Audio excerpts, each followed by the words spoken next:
In distant Russia, land of forests, bears and huge meadows lived Prince Ivan, a brave and fierce hunter who liked to go out alone in search of adventure. At times he would wander far from the palace and spend weeks touring the fields, villages, mountains and valleys of Russia. In one of those adventures he unknowingly entered the domain of an evil sorcerer named Kastri.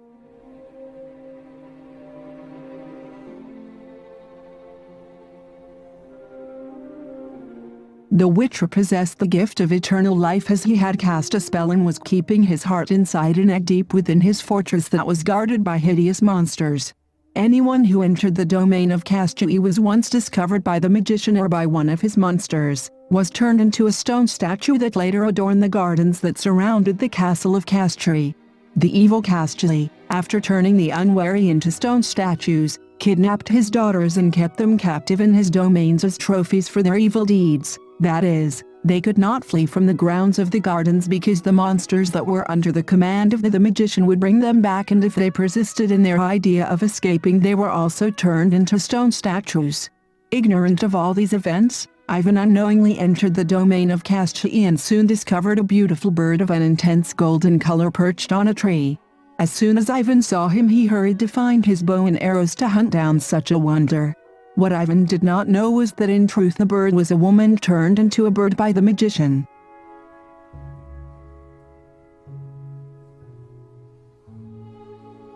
The wonderful bird, when hearing noise behind him, took flight quickly, and Ivan went in pursuit of him.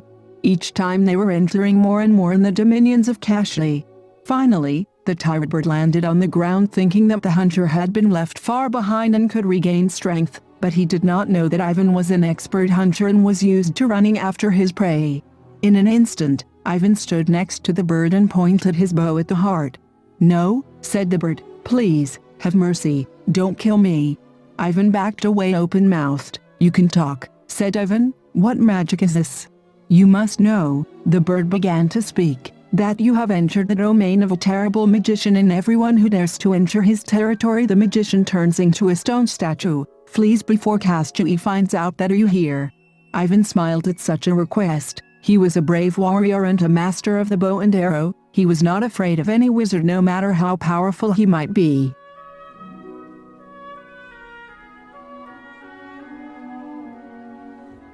"Go if you want," said Ivan to the golden bird, "and warn the witcher that Ivan has entered his lands and that I will face him and win." "You don't know what you're saying," replied the bird. "Kastri is very powerful. He has a great army of monstrous beings that help him." The bird took one of its golden feathers that reflected the sunlight as if they were fire and gave it to Ivan. "Flee these lands, escape before Kastri is aware of your presence," he said, "and if you need help shake this pen and I will come to your aid." Ivan saw how the bird took flight, and when he saw it with the sun reflected in its plumage, he thought it was really a firebird. Heeding the wise advice he had received, he decided to leave those lands, but in the distance he heard laughter and a splash of water. He quietly approached and saw a group of girls playing in the river. One of them caught his attention, Ivan, and immediately fell in love with this girl. When the young women were discovered, they fled to the castle of Kastri, since among the multiple conditions that they had in their captivity, one of them was not to speak with any stranger. Ivan followed them to discover the name of his beloved, and forgetting the advice of the Firebird, he goes further into the lands of the magician.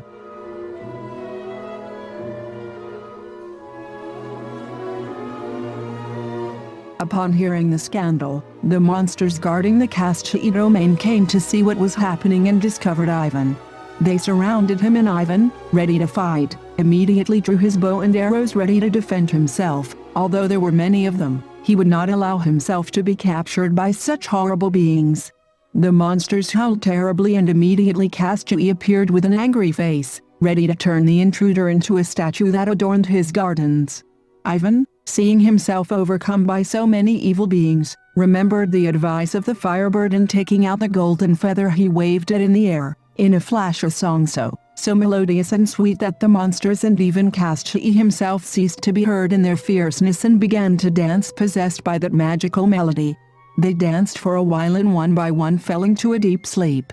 The girls that Ivan was chasing came to his aid and urged him to leave the Kastri lands now that, with the help of the Bird of Fire, was asleep. No, the prince refused. I will not leave you here abandoned. Let us all flee. Let us leave these lands cursed by the terrible wizard and return to our homes."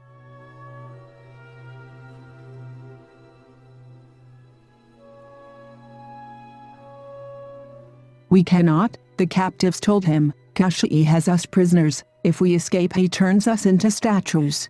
"Well, let's kill the magician and his horrible monsters," Ivan proposed. "Let's take advantage of the fact that they are asleep." "You can't," they told him. "Kashui, he is immortal. You cannot kill him. He has his heart stored in an egg, and if nothing is destroyed, nothing can hurt him." "I don't know where he hides it," commented the Firebird. "It is inside a crystal egg in the depths of his fortress."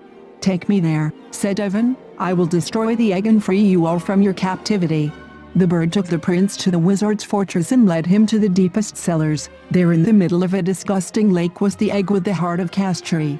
Meanwhile, the sorcerer and his monsters woke up from the dream that the Firebird had produced in them. Kashui, fearful of what might happen, ran like lightning towards the dungeons of the palace, followed by the army of monsters.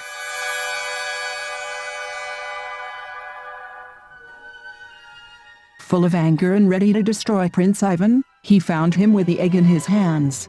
Kashui, seized with a terrible rage, looked at him with enraged eyes and ready to do anything. He threw himself at Ivan, casting the spell to turn him into a stone statue. Ivan, brave as he was not afraid of the magician and his spell, and throwing the egg with all his might smashed it to the ground, breaking it into 1,000 pieces. The evil wizard screamed in agony when he saw his shattered egg on the ground, and in a terrible scream he disappeared with all the monsters he had created. The entire palace began to creak and its walls began to crack.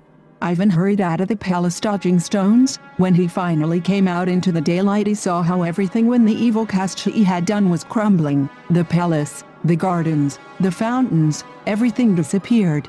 The statues were once again people of flesh and blood. The captive girls hugged their parents and brothers and, full of joy, returned to their homes.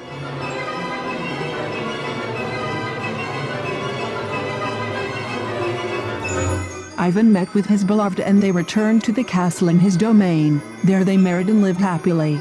As for the Firebird, he was left guarding what had been the domain of Kashui. In his wickedness, the magician had prevented him from returning to his original appearance.